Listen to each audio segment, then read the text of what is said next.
하나님의 말씀은 마태복음 3장 1절부터 10절까지입니다.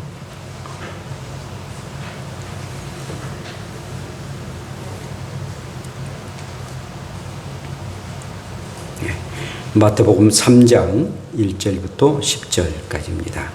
그때 세례 요한이 이르러 유대 광야에서 전파하여 말하되 회개하라 천국이 가까이 왔느니라 하였으니 그는 선지자 이사야를 통하여 말씀하신 자라. 일러스되 광야에 외치는 자의 소리가 있어 이르되 너희는 주의 길을 준비하라 그가 오실 길을 곱게 하라 하였느니라. 이 요한은 낙타털 옷을 입고 허리에 가죽띠를 띠고 음식은 메뚜기와 석청이었더라. 이때 예루살렘과 온 유대와 요단 강 사방에서 다 그에게 나와 자기들의 죄를 자복하고 요단 강에서 그에게 세례를 받더니 요한이 많은 바리새인들과 사두개인들이 세례 베푸는 대로 온 것을 보고 이르되 독사의 자식들아 누가 너희를 가르쳐 임박한 진노를 피하라 하더냐. 그러므로 회개에 합당한 열매를 맺고 속으로 아브라함이 우리 조상이라고 생각하지 말라. 내가 너에게 이르노니 하나님이 능히 이 돌들로도 아브라함의 자손이 되게 하시리라. 이미 도끼가 나무 뿌리에 놓였으니 좋은 열매를 맺지 아니하는 나무다. 찍어 불에 던지리라. 기도합시다. 주의 영원하신 팔이 우리를 늘 안아주시기에 우리는 이렇게 살아갑니다. 그렇지 않으면 어찌 이 험한 세상을 살아갈 수가 있으리까. 늘 주님 앞에 감사하게 도시고 기쁨과 감격 속에 주님을 찬양하고 송축하며 나아가는 우리의 삶 되게 하옵소서. 오늘도 주의 말씀을 듣습니다. 주의 영이 임재하셔서 우리의 심령 가운데 임하여 주시고 함께 참으로 성령 안에서 말씀을 전하고 듣는 복된 시간 되게 하옵소서. 예수님 이름으로 기도합니다. 아멘. 우리 함께 인사합시다. 위기일 때 회개로 하나님께 더 가까이 나갑시다.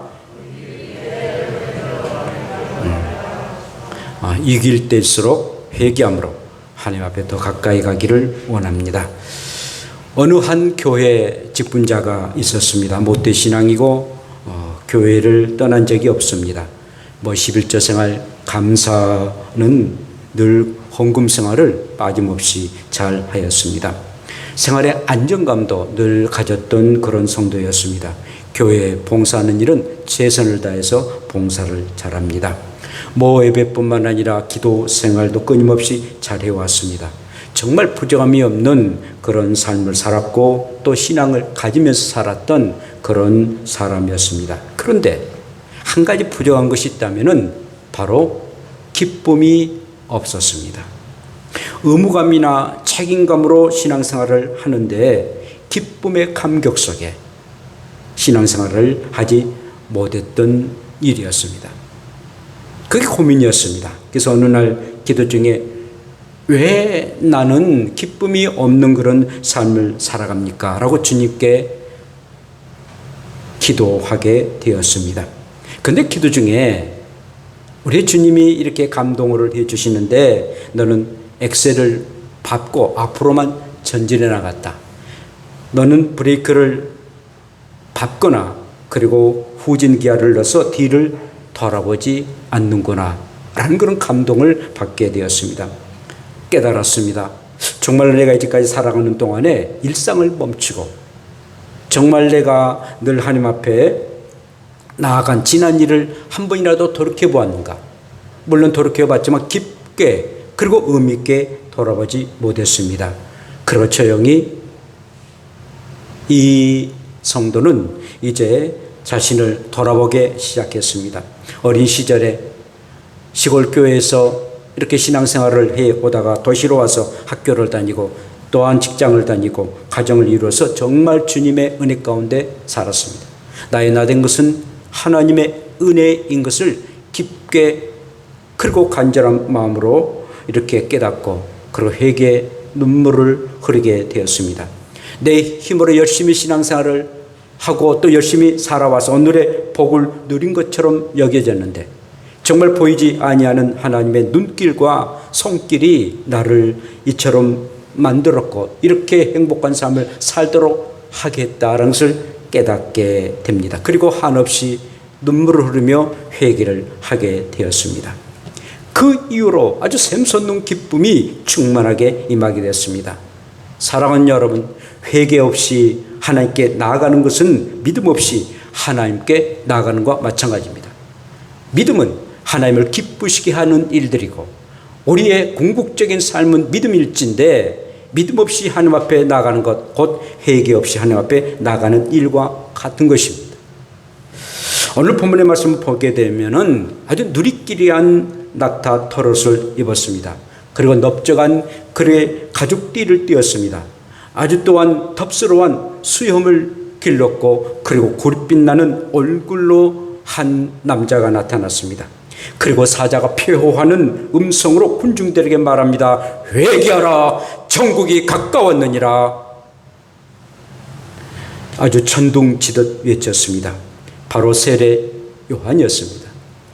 그는 구약 마지막 선지자였던 말라기 선지자를 중심으로 400여 년 동안 전혀 선지자가 나타나지 않았습니다. 하나님의 말씀의 계시도 일어나지 아니했는데 400년 지나고 난 이후에 첫 번째 나타났던 이 선지자가 세례 요한이었고 구약에 이제 선지자의 막을 내리는 그런 마지막 선지자였는데 한마디의 외침이 천둥을 일으키는 그런 외침이었습니다. 정말 회개하라, 천국에 가까웠느니라. 이 외침은 하늘의 외침이었고 사람들의 마음을 휘어젓는 절규의 그런 외침이었습니다. 구약과 신약의 징검다리의 선지자였던 세례 요한이 왜 이처럼 회개하라, 천국이 가까웠는가, 회개에 대한 말씀을 전하게 되었을까요? 그에게는 첫 마디였고 첫 메시지였습니다. 만약에 저와 여러분들 가운데 처음 만난 사람인데 첫 마디가 회개하라 라고 말했다면 저 사람 미쳤네 라고 생각했을 것입니다. 미친놈이네, 정신 돌았네, 그리고는 너나 회개하라 라고 할 수가 있을 것입니다. 얼마든지 다른 말로 할 수가 있습니다. 당신에게 축복이 임하기를 바랍니다. 평강이 임하기를 바랍니다. 샬롬이라고 얘기할 수도 있고 당신에게 늘 한없는 그런 은혜가 충만하기를 바랍니다 라고 말할 수 있습니다. 정말 다른 사람의 인격을 건드리지 아니하고 얼마든지 말할 수가 있는데 왜 세례 요한은 거침없이 회개하라, 천국에 가까웠느니라, 회개에 대한 말씀을 하게 되었을까요? 그의 일성은 정말로 우리의 생각으로는 상상할 수 없는 그런 회개에 대한 말씀을 하게 되었습니다. 왜 그랬을까요? 첫째는 회개는 인간이 가장 먼저 해결해야 할 선제 조건이기 때문인 것입니다. 무엇에 대한 회개입니까? 죄에 대한 회개입니다. 정말 회개는 죄에 대해서 인정함으로 출발하게 됩니다. 내가 죄인입니다, 내가 죄를 지었습니다 라고 인정할 때부터 회개가 시작됩니다. 만약 죄를 인정하지 아니한다면 회개는 불가능하게 되는 것입니다. 여러분, 건강한 사람이 나는 스스로 건강하다라고 한 사람이 의사에 갈 필요성을 느끼지 않습니다. 또 병원에 나는 갈 필요가 없다라고 말합니다. 죄를 인정하지 아니한 사람은 결국 하나님 앞에 나아가지 아니한다라는 사실입니다. 뿐만 아니라 죄를 정당하거나 그럴듯한 말로 둘러대고 변명하면은 회개하지 아니한다는 것입니다. 정말 둘러댄다는 것은 인간의 태생적 그런 본능일지도 모릅니다. 제 손자 이름이가 한 20개월 때쯤 되었을 때 방구를 뿡 꼈어요. 그러니까는 그 엄마가 누가 방구 꼈지? 라고 하니까는 이름이가 말하기를 아빠가 꼈다는 거예요. 그래서 아빠가 나 안 꼈는데 누가 꼈지? 그러니까는 할미가 꼈다고 그러더라고요. 할미까지 가게 됐습니다. 그런데 이제 할미는 이제 반응을 안 하니까 이 이름이가 그치면서 그래도 할아비가 방귀 뀌었다는 얘기를 하지 않더라고요. 역시 할아버지를 전음성을 좀 인정해 가지고 참 제 마음이 아주 좋았습니다만은 이 정도 되면 회개가 되지 않습니다. 자기 안 꼈다니 변명하니 무슨 회개가 임하겠습니까? 회개라면 죄를 인정해야 됩니다. 자, 뿐만 아니라 회개를 하려면은 회개해야 할 대상이 있어야 되는데 바로 하나님께 우리는 회개해야 됩니다. 그래서 시편 51편 4절에 이렇게 말합니다. 내가 주께만 범죄하여 주의 목전에 악을 행하였사오니 라고 말합니다.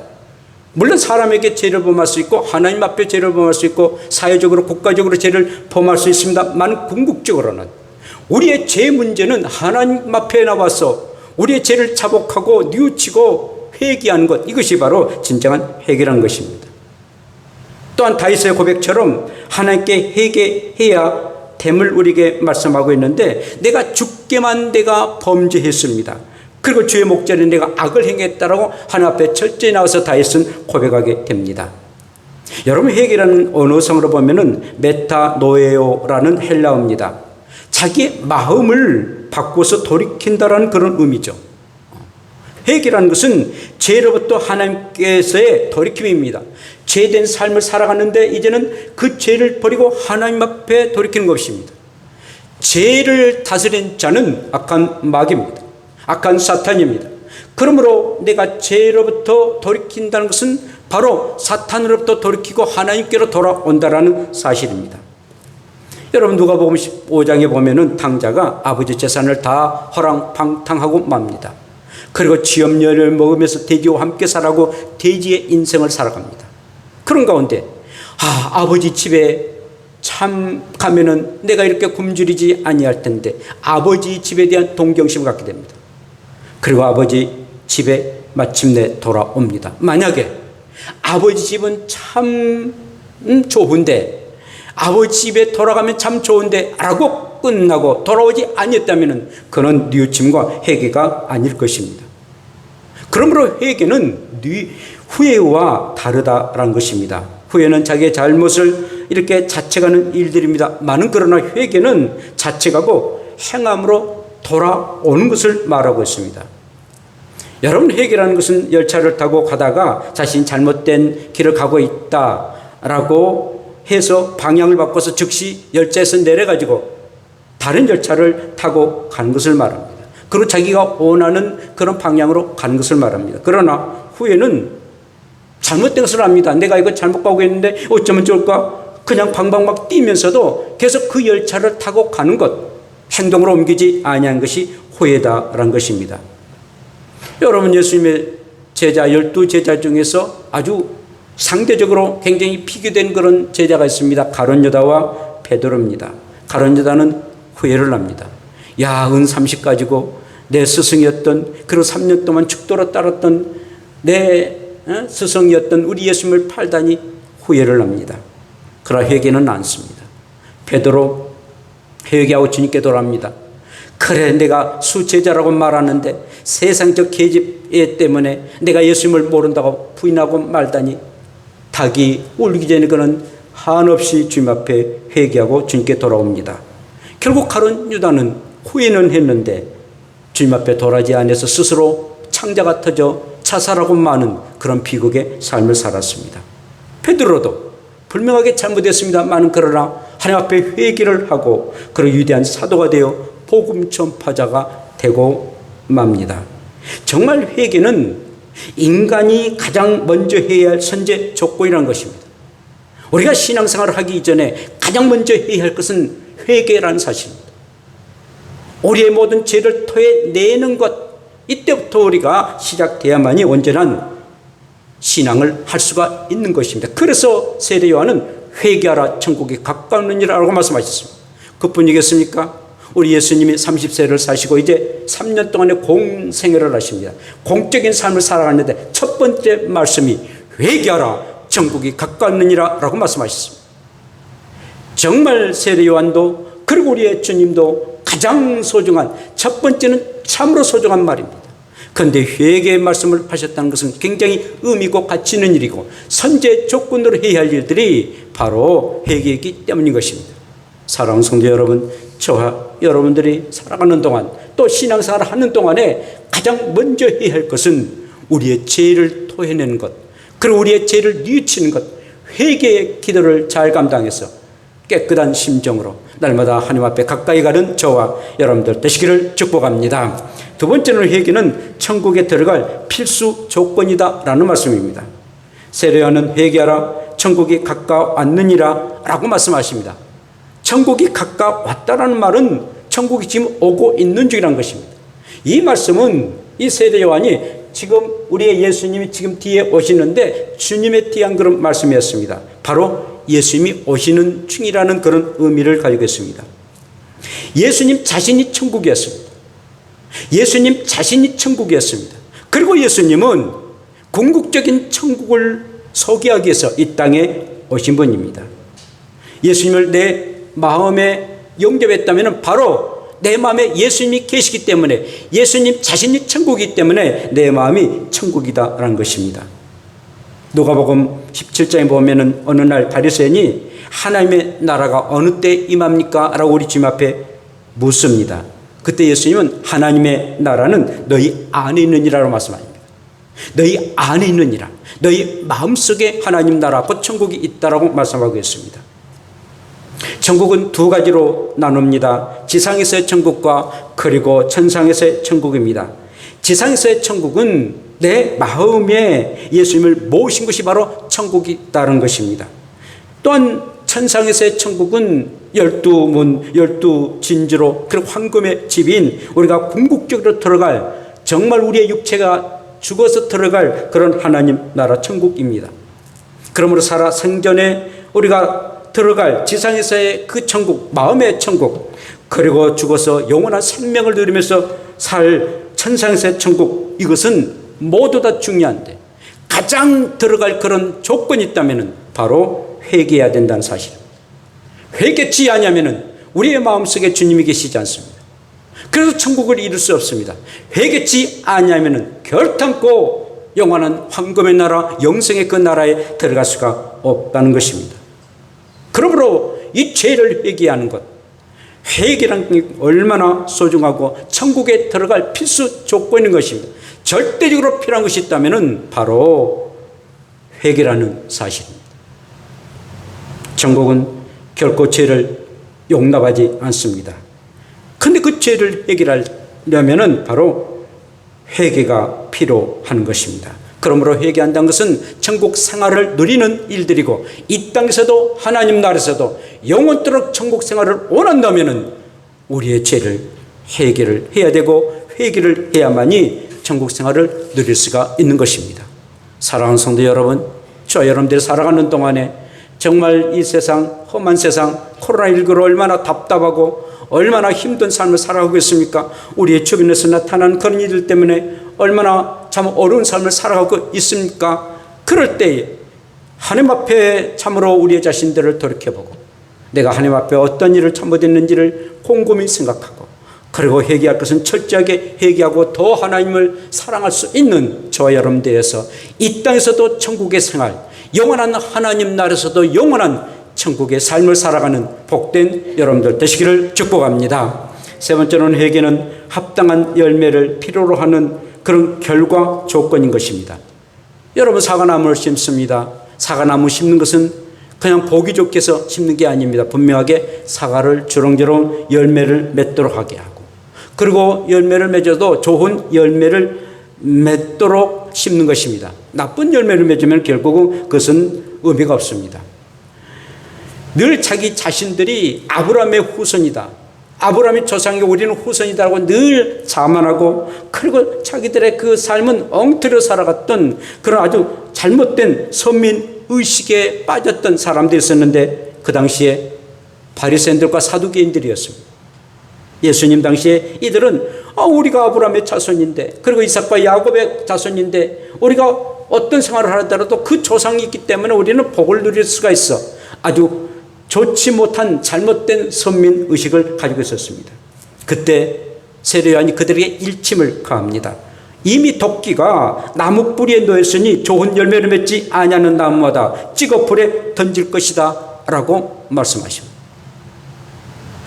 너희들이 아무리 좋은 나무를 한다 할지라도 열매가 없으면 찍어서 그냥 불에 던지고 말 것이다. 너희들이 아무리 이 선조가 좋단다 할지라도 너희들 스스로의 어떤 삶이 변화되지 않냐고 좋은 열매를 맺지 않으면은 이미 도끼는 그 나무에 지금 곁에 있다. 바로 밑에 있다. 잘못하면 찍어 불에 던져버리고 말 것이다. 그 하나님께서 그들을 버리셨잖아요. 찍어서 버렸었습니다. 그러니까는 히틀러에서 600만이나 많고 많은 사람들이 죽음을 당하고, 그리고 그만 AD 70년에 나라가 이제 패망해가지고, 예루살렘의 침략 패망해가지고, 이 7년 동안 그들은 나라 없는 삶을 살았지 않습니까? 하나님이 도끼로 그들을 찍어버리고 말았어요. 아무리 좋고 훌륭한 선조를 할지라도 내 스스로가 신앙생활하지 아니하면은, 정말 좋은 열매를 맺지 아니하면은, 합당한 열매를 맺지 않으면은 하나님께로부터 이렇게 저주의 심판을 받고 만다는 것입니다. 신앙 횟수를 따지고 회개하지 않으면은 잘못된 선민 은식을 버리고 정말 매일매일 우리가 신앙생활하지 아니하면은 아니 된다는 겁니다. 아주 잘못된 선민 의식을 버리고 정말 올바른 죄인 의식을 가져야 됩니다. 조상적부터 믿었던 믿음 얼마나 소중합니까? 디모데처럼 참으로 훌륭한 믿음을 가졌습니다. 그 믿음을 계속 계승하고 좋은 열매를 맺으면은 정말 바울에게도 이렇게 칭찬을 듣는 그런 디모가 되지만, 그러나 이 바리새인 사두개인들처럼 잘못된 올바르지 아니하는 그런 선민 의식만 가지고 있고, 그리고 또한 올바른 죄의 의식을 갖지 아니한다면은 결국 하나님으로부터의 매를 맞고 만다는 사실입니다. 그러므로 여러분, 저와 여러분들은 회개의 열매를 맺어야 됩니다.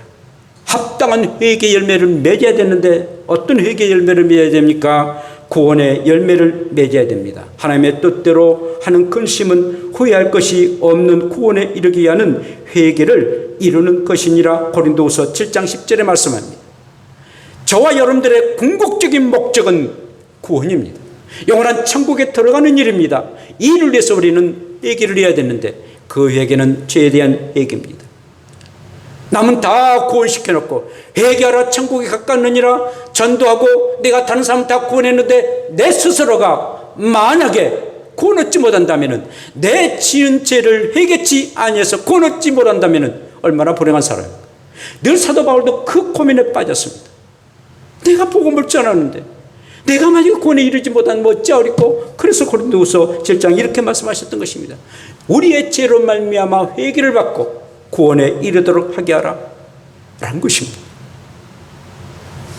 뿐만 아니라 일상생활에서 선한 일을 행해서 회개의 열매를 맺어야 됩니다. 요한이 어느 날 회개에 합당한 열매를 맺으라 말하니까 무리들이, 아니 어떻게 우리가 무엇을 해야만이 합당한 열매를 맺을 수가 있습니까? 라고 말합니다. 그때 세례 요한이 이렇게 말합니다. 옷 2벌이 있는 자 있느냐? 그러면 1벌을 줘라.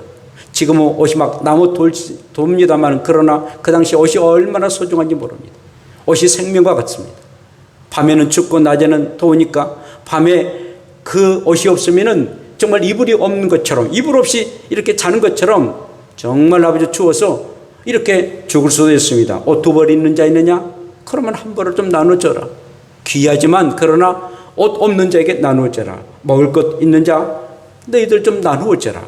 아주 일상생활의 얘기를 했습니다. 세리들에게는 부과된 것 외에는 거두지 마라. 세리 얼마나 돈방석에 앉아 있습니까? 그런데 너희들이 꼭 정확한 그런 세금들, 정확한 세금만 받지 더 부과된 그런 세금을 받지 말라고 경고합니다. 그리고 군인들에게는 사람들에게 강탈하지 말라. 군대의 힘을 입고 강탈하지 말고 거짓으로 고발하지도 말고 받은 급료로 그냥 족하다라고 여기라 라고 누가복음 3장 11절부터 14절에 말씀합니다. 이렇게 일상생활에서 아주 특별한 뭐 어떤 대단한 게 아니라 일상생활에서의 너희들의 열매를 맺는 회개의 열매를 맺으라 라고 말씀하고 있습니다. 그렇습니다. 우리의 평범한 생활입니다. 우리의 사회생활이나 또 우리 직장생활이나 친구들 관계에서나 항상 그런 마음을 가지고 섬기고 사랑하고 돕고 살아가라 라고 말씀하고 있습니다. 그것이 바로 회개에 대한 그런 열매라는 것입니다.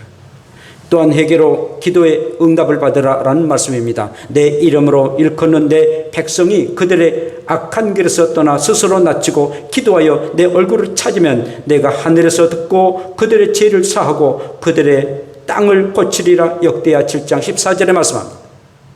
우리의 기도가 정말 회개가 같이 병행할 때에 우리의 땅을 고치고 그리고 너희들이 원하는 것을 찾을 것이다. 내가 너희들에게 얼굴을 나타내게 할 것이다 라고 말씀하고 계십니다. 회개가 없이 그냥 뻔뻔스럽게 하나님 앞에 나아가게 되면 결국 하나님도 외면하고 마신다는 사실입니다. 그러면 이렇게 늘 회개가 늘 병행해서 정말 우리의 일상생활에서 또 구원의 열매를 맺고 그리고 우리의 기도가 응답되는 역사가 임하기를 축복합니다. 자, 그런데 회개하지 아니하면 어떤 일이 나타납니까? 매를 더 맞을 것이다 라고 말씀합니다. 이사야 1장 5절에 너희가 어찌하여 매를 더 맞으려고 패역을 거듭하느냐? 어찌 더 매를 맞으려고 패역을 더 하느냐? 그렇습니다. 아이를 홍기하는데 요즘 뭐 아이들 때릴 수 없습니다만은 매를 들고 때리는데 계속 그 반항해요. 잘못했다 하지 않아요. 그럼 매를 더 맞아요.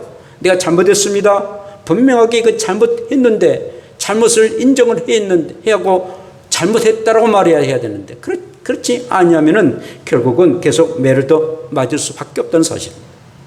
뿐만 아니라 재물에 손상을 갖게 됩니다. 내가 곡식을 마르게 하는 재앙과 깐복의 재앙으로 너희를 쳤으며 팥중이로 너희의 많은 동산과 포도원과 무화과 나무와 감람나무를 다 먹게 하였으나 너희가 내게로 돌아오지 아니하였느니라. 아모스 4장 9절의 말씀입니다. 많은 그런 재산의 피해를 당했음에도 불구하고 깨닫지 못하고 회개하지 아니하고 계속 그 일들을 행하게 되면 더 재난에 그런 어렵고 고난을 당한다는 사실입니다.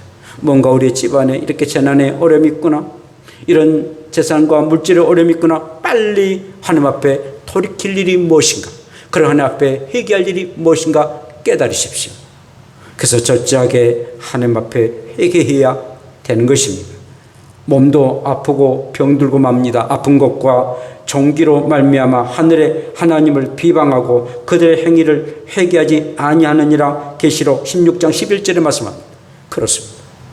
우리가 아픈 것도 그리고 또한 종기 고통스러운 것들도 내가 하나님 앞에 행여나 죄를 포함해서 그런 일은 없는지 하나님 앞에 회개하는 일입니다. 그러나 모든 것이 다 그런 것은 아닙니다. 하나님의 영광을 위해서 아플 때도 있습니다. 부모의 죄도 아니고 나의 죄도 아니고 하나님 앞에 영광을 위해서 아픈 경우도 없지 않아 있습니다. 그러므로 항상 정말 우리가 내 자신을 돌이켜보면서 참으로 회개할 것은 회개해서 건강한 사람이 되어야 된다는 사실입니다. 그러므로 회개는 먼저 해야 할 선제 조건이고 천국에 들어갈 그런 필수 조건이고 합당한 열매를 위한 결과 조건이라는 사실입니다. 정말 회개는 절대적으로 우리에게 필요하고 신앙생활을 하는 사람들, 하나님의 사람들 꼭 필요할 그런 조건이라는 사실입니다. 날마다 그리고 기도로 마음으로 늘 행함으로 회개해서 하나님께서 원하시는 그런 삶을 살아가시고 그리고 철저하게 회개를 전제해서 하나님 앞에 가까이 가서 하나님의 주시고자 한 귀한 축복을 마음껏 누리며 살아갈 수 있는 복된 저와 여러분들 되시기를 축복합니다. 기도합시다. 우리 함께 기도합시다. 회개는 인간이 가장 먼저 회개해야 할 선제 조건입니다. 그리고 회개는 천국에 들어갈 필수 조건이고 회개는 합당한 열매를 필요로 하는 결과 조건입니다. 정말 꼭 필요한 것이 회개입니다. 우리의 죄를 용서해달라고 우리 함께 다 같이 동성으로 주 한 번 부르며 기도드립시다.